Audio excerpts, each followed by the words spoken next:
Hello everyone, welcome back to your favorite channel. Today, we will discuss the theory of Albert Bandura, one of the famous psychological theories in the world of education. Don't miss this video and let's get started. Albert Bandura is one of the most influential psychologists of the 20th century. Born on December 4, 1925, in Bandura, Alberta, Canada, Bandura was the youngest of 6 siblings. His journey in psychology began when he enrolled at the University of British Columbia, where he earned his bachelor's degree in 1949. Bandura later pursued his master's and doctoral degrees at the University of Iowa, a hub for learning theory at the time. Throughout his career, Bandura has been recognized for his groundbreaking research in psychology, including the Presidential Medal of Freedom awarded by President Barack Obama in 2016. But what exactly made his work so impactful? Let's dive into his most famous contribution, the social learning theory. What is Bandura's theory? At its core, Bandura's theory emphasizes that we learn not only through our own experiences, but also by observing others. He coined this approach as the social learning theory. Unlike earlier behaviorists who focus solely on direct reinforcement, Bandura proposed that observation and imitation play a crucial role in shaping human behavior.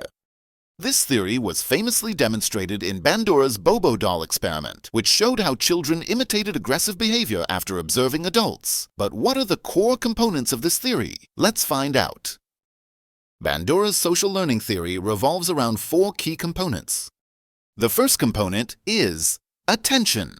For learning to take place, we must first direct our focus to the behavior of others. Attention acts as the foundation of any successful learning process. Without it, absorbing new information or observing important details becomes almost impossible. However, our ability to pay attention can be hindered by distractions in our environment or a lack of interest in the subject at hand. This is why creating a supportive, engaging environment and fostering curiosity is so important. Remember, attention is the cornerstone of effective learning.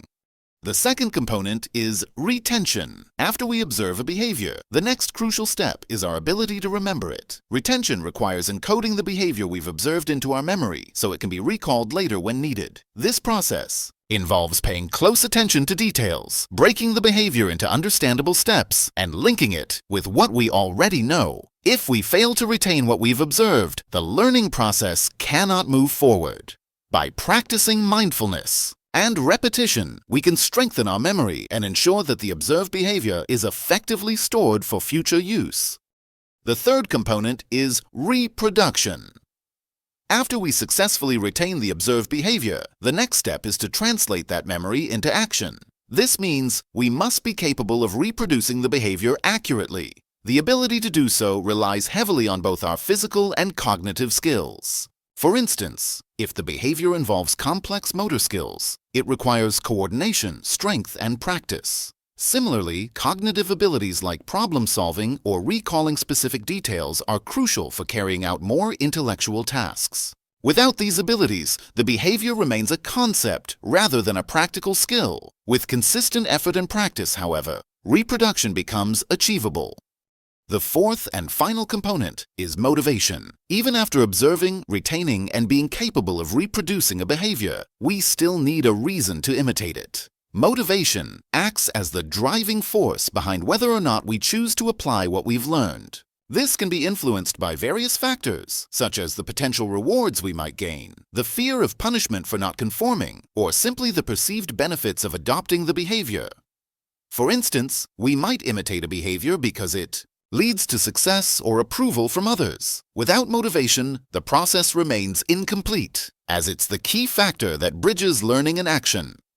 Another critical aspect of Bandura's theory is self-efficacy, the belief in one's ability to succeed in specific situations or accomplish a task. According to Bandura, self-efficacy plays a pivotal role in determining how people approach challenges and pursue their goals. Individuals with high self-efficacy are more likely to take on difficult tasks, persevere in the face of setbacks, and view challenges as opportunities to grow. On the other hand, those with low self-efficacy may avoid challenges altogether, give up quickly, or feel overwhelmed by obstacles. This concept highlights the profound influence of our mindset and confidence on our actions and outcomes.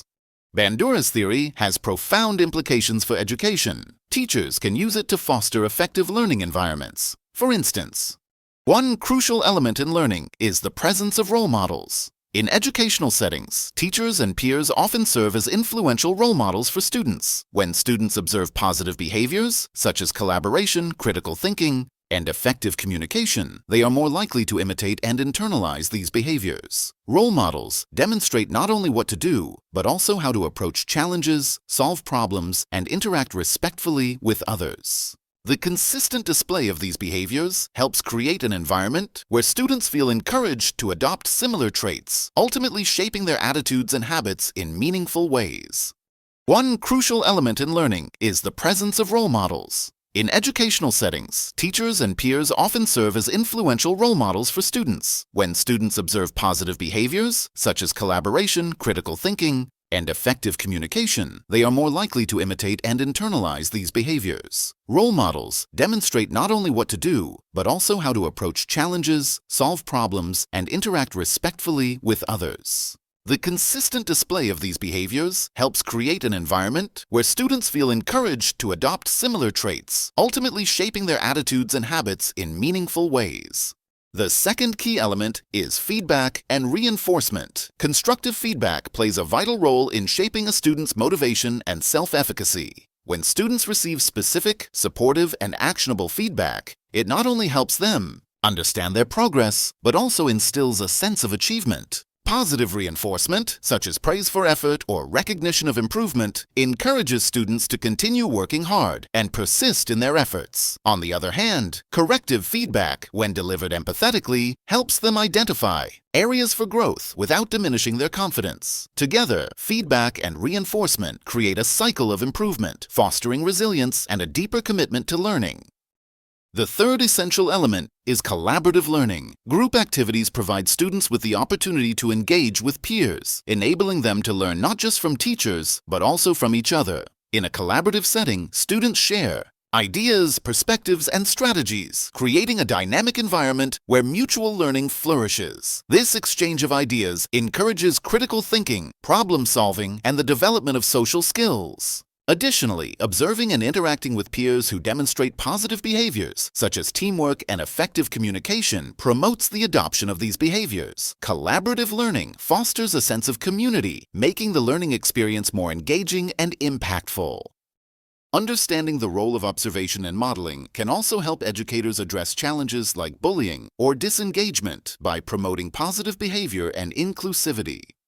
Albert Bandura's social learning theory reminds us of the power of observation and the importance of role models in shaping behavior. Whether in the classroom, workplace, or everyday life, we're constantly learning from the people around us. By understanding and applying Bandura's principles, we can create environments that encourage growth, learning, and success for everyone.